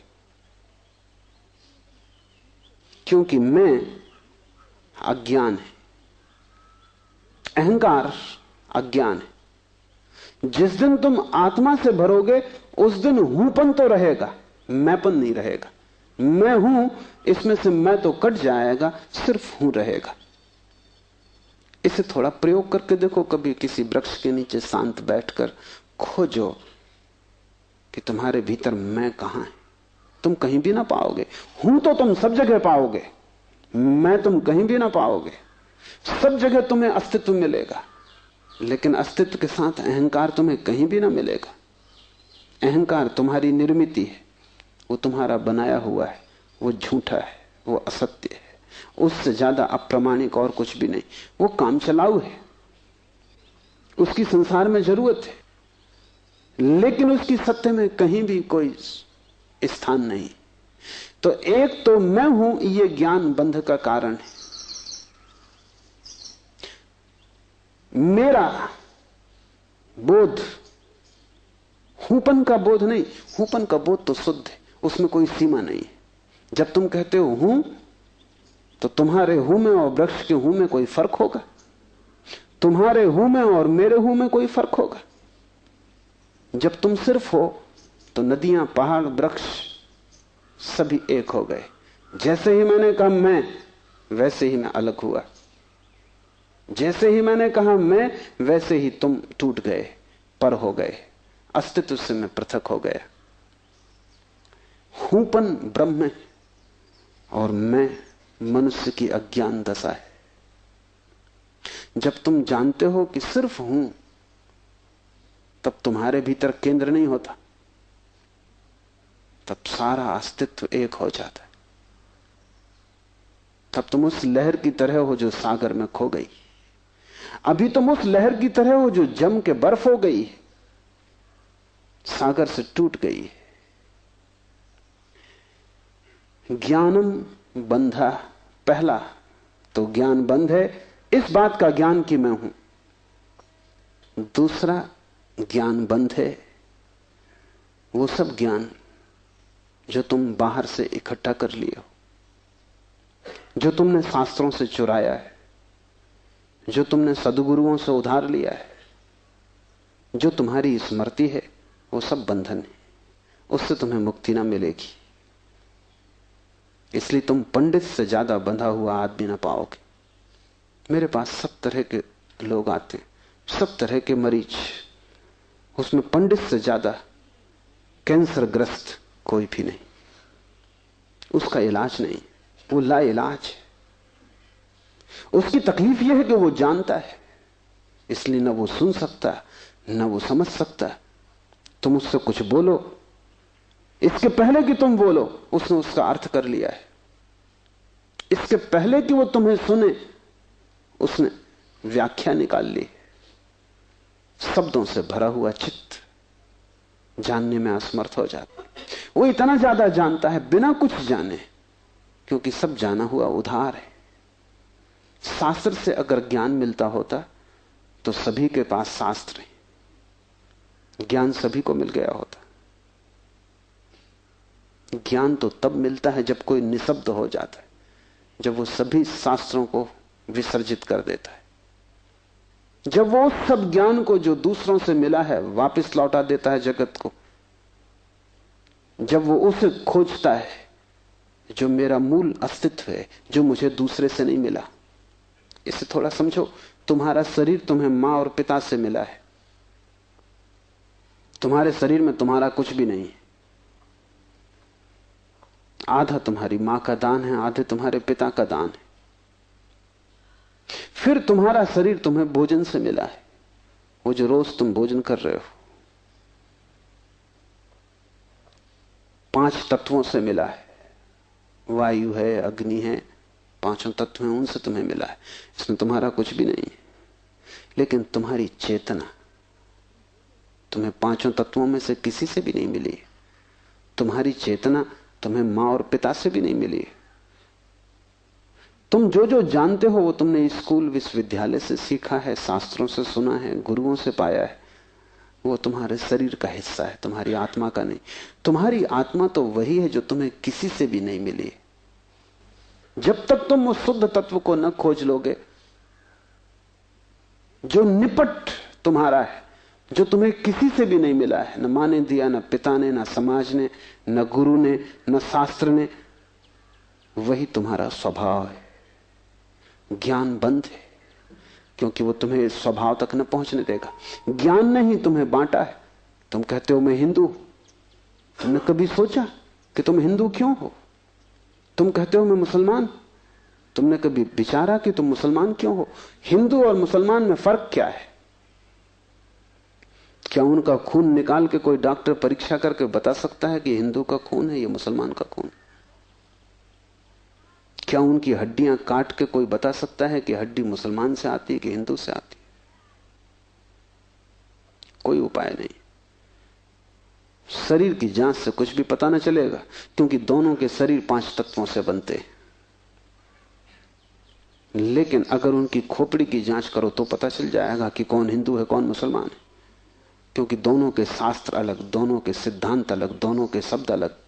शब्दों का भेद है तुम्हारे बीच। तुम हिंदू हो क्योंकि तुम्हें एक तरह का ज्ञान मिला जिसका नाम हिंदू, दूसरा जैन है क्योंकि उसे दूसरे तरह का ज्ञान मिला जिसका नाम जैन। तुम्हारे बीच जितने फासले हैं, दीवालें हैं, वो ज्ञान की दीवालें, और सब ज्ञान उधार। तुम एक मुसलमान बच्चे को हिंदू के घर में रख दो, वो हिंदू की तरह बड़ा होगा। वो ब्राह्मण की तरह जनेऊ धारण करेगा, वो उपनिषद और वेद के वचन उद्धृत करेगा। और तुम एक हिंदू के बच्चे को मुसलमान के घर रख दो, वो कुरान की आयत दोहराएगा।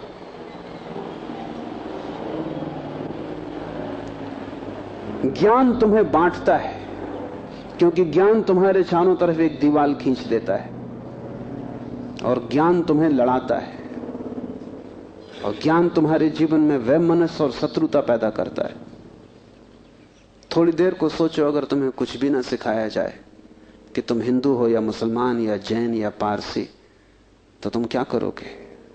तुम बड़े होगे एक मनुष्य की भांति। तुम्हारे बीच कोई दीवार ना होगी। दुनिया में कोई 300 धर्म है, 300 कारागृह, और हर आदमी पैदा होते से एक कारागृह या दूसरे कारागृह में डाल दिया जाता है। और पंडित पुरोहित बड़ी चेष्टा करते हैं कि बच्चे पर जल्दी से जल्दी कब्जा हो जाए। उसको वो धर्म शिक्षा कहते हैं। उससे ज्यादा अधर्म और कुछ भी नहीं है। वो उसको धर्म शिक्षा कहते हैं। 7 साल के पहले बच्चे को पकड़ लें, क्योंकि 7 साल का बच्चा अगर बड़ा हो गया तो फिर पकड़ना रोज रोज मुश्किल होता जाएगा। और बच्चे को अगर थोड़ा भी बोध आ गया तो फिर वो सवाल उठाने लगे, और सवालों का जवाब पंडितों के पास बिल्कुल नहीं है। पंडित सिर्फ मूढ़ों को तृप्त कर पाते हैं। जितनी कम बुद्धि का आदमी हो, पंडित से उतनी जल्दी तृप्त हो जाता है। वो एक प्रश्न पूछता, उत्तर मिल जाता है। तुम जाते हो पंडित से पूछते हो संसार को किसने बनाया, वो कहता भगवान ने। तुम प्रश्न घर लौटाते हो बिना पूछे कि भगवान को किसने बनाया। अगर तुम दूसरा प्रश्न पूछते, पंडित नाराज हो जाता, क्योंकि उसका उसे भी पता नहीं, किताब में वो लिखा नहीं। और फिर झंझट की बात है, परमात्मा को किसने बनाया। फिर तुम पूछते ही चले जाओगे, वो कोई भी जवाब दे, तुम पूछोगे उसको किसने बनाया। अगर गौर से देखो तो तुम्हारे पहले सवाल का जवाब दिया नहीं गया है। पंडित ने तुम्हें सिर्फ संतुष्ट कर दिया क्योंकि तुम बहुत बुद्धिमान नहीं हो। और बच्चे अबोध, उनका अभी तर्क नहीं जगा, विचार नहीं जगा, अभी वो प्रश्न नहीं पूछ सकते। अभी तुम जो भी कचरा उनके दिमाग में डाल दो वो उसे स्वीकार कर लेंगे। बच्चे सभी को स्वीकार कर लेते हैं क्योंकि वो सोचते हैं जो भी दिया जा रहा है वो सभी ठीक है। बच्चा ज्यादा सवाल नहीं उठा सकता, सवाल उठाने के लिए थोड़ी प्रौढ़ता चाहिए, इसलिए सभी धर्म बच्चों की गर्दन पकड़ लेते हैं और फांसी लगा देते हैं। फांसी बड़ी सुंदर है। किसी के गले में बाइबल लटकी है, किसी के गले में समयसार लटका है, किसी के गले में कुरान लटकी है, किसी के गले में गीता लटकी है। ये इतने प्रीतिकर बंधन है कि इनको छोड़ने की हिम्मत फिर जुटानी बहुत मुश्किल है। और जब भी तुम इन्हें छोड़ना चाहोगे एक खतरा सामने आ जाएगा, क्योंकि इन्हें छोड़ा तो तुम अज्ञानी, क्योंकि जैसे तुम इनको छोड़ोगे तुम पाओगे मैं तो कुछ जानता नहीं, बस ये किताब सारी संपदा है, इसको संभालो। अपने अज्ञान को छिपाने का यही तो एक उपाय है। लेकिन अज्ञान छिपने से अगर मिटता होता तो बड़ी आसान बात हो गई होती। अज्ञान छिपने से बढ़ता है, जैसे कोई अपने घाव को छिपा ले, उससे कुछ मिटेगा नहीं, घाव और भीतर भीतर बढ़ेगा, मवाद पूरे शरीर में फैल जाएगी। शिव कहते हैं ज्ञान बंद है, ज्ञान सीखा हुआ, ज्ञान उधार, ज्ञान दूसरे से लिया हुआ बंधन का कारण है।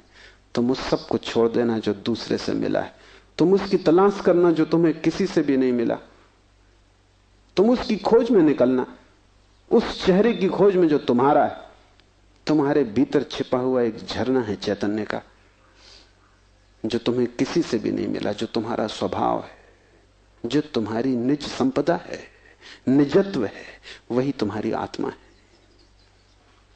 तीसरा सूत्र है योनि वर्ग और कला शरीर है। योनि से अर्थ है प्रकृति, इसलिए हम स्त्री को प्रकृति कहते हैं। स्त्री शरीर देती है, वो प्रकृति की प्रतीक है। और कला का अर्थ है कर्ता का भाव। एक ही कला है, वो कला है संसार में उतरने की कला, और वो है कर्ता का भाव।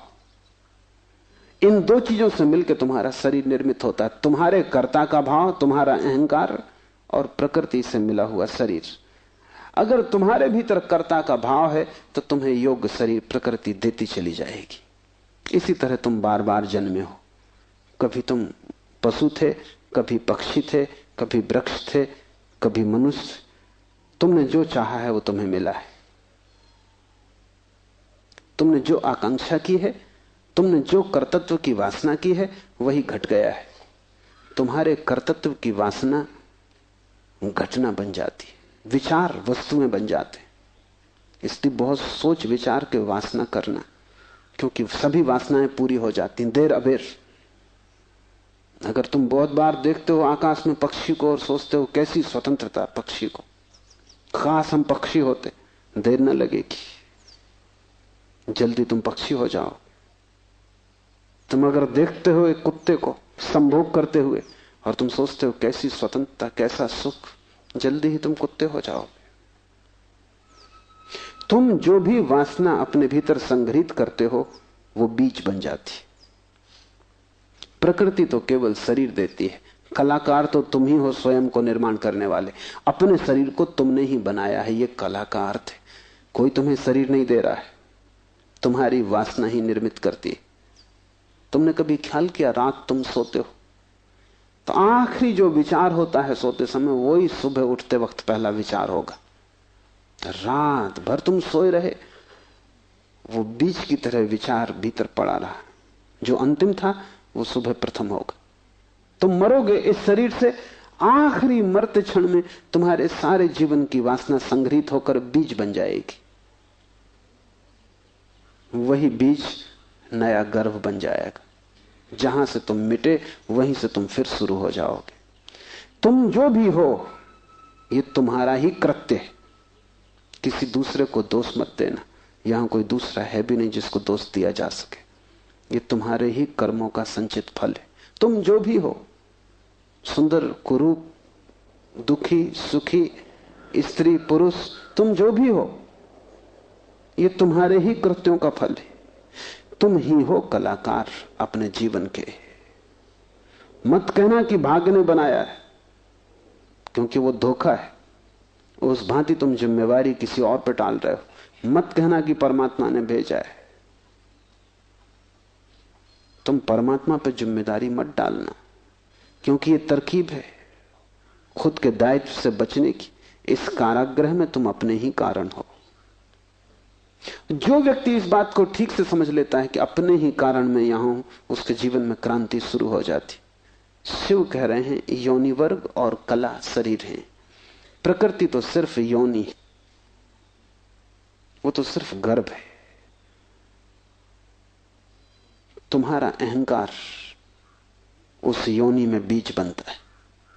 तुम्हारे कर्तृत्व का भाव कि मैं ये करूं, मैं ये पाऊं, मैं ये हो जाऊं, उसमें बीज बनता है।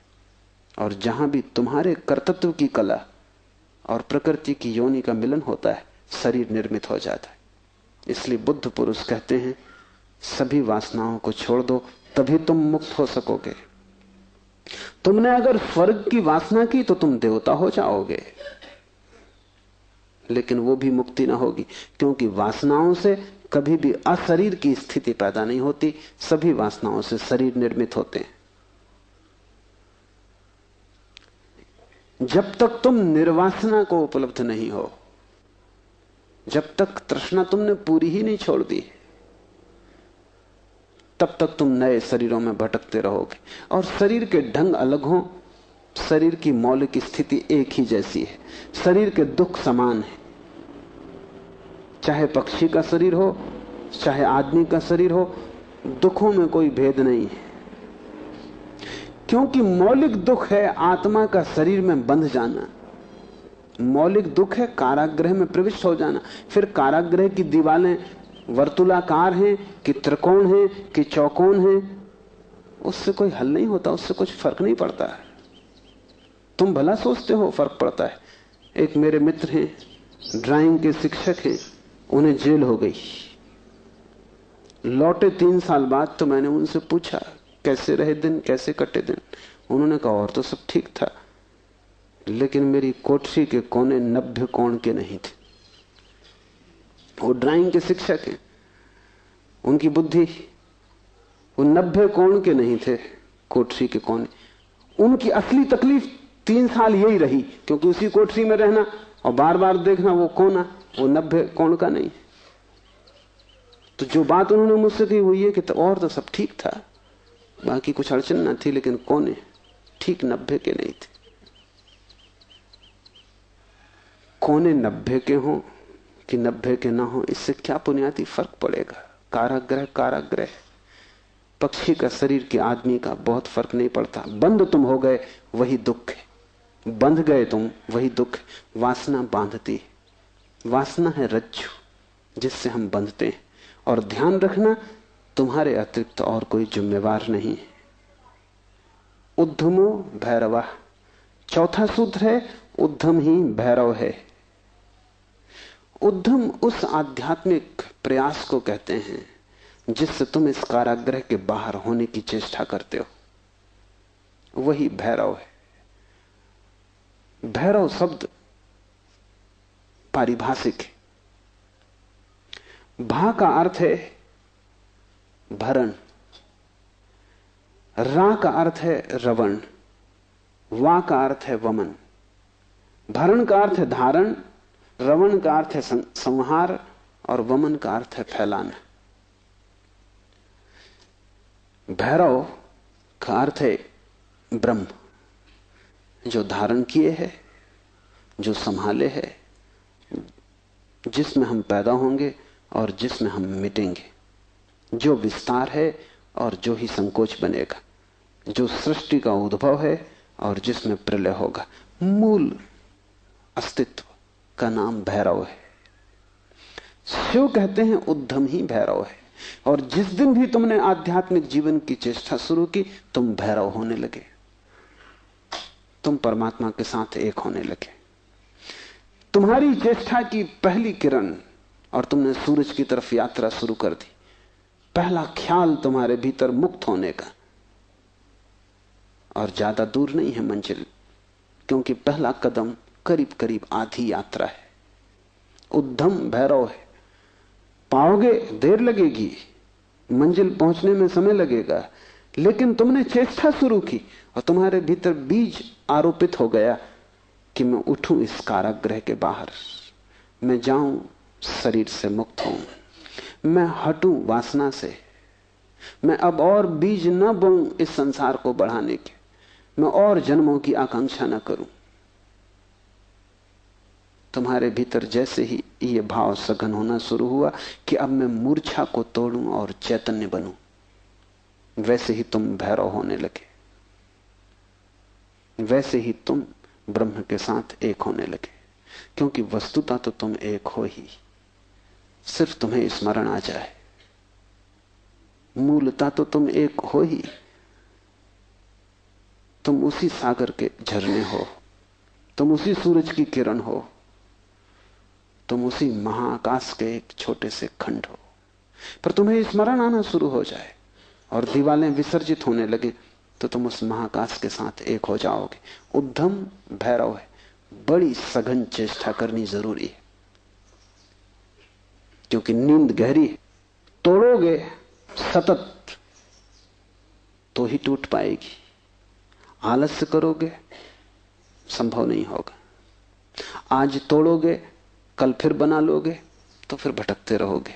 एक हाथ से तोड़ोगे दूसरे से बनाते जाओगे तो श्रम व्यर्थ होगा।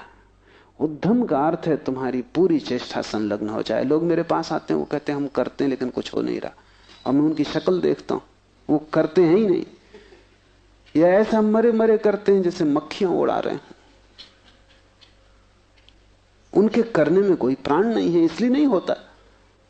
लेकिन वो आते ऐसे हैं जैसे कि वो परमात्मा पर कोई बड़ी कृपा कर रहे हैं कि करते हैं और नहीं हो रहा, तो शिकायत लेके आए कि कहीं कुछ गड़बड़ हो रही, कहीं कोई अन्याय हो रहा है, कि दूसरों को हो रहा है हमें नहीं हो रहा।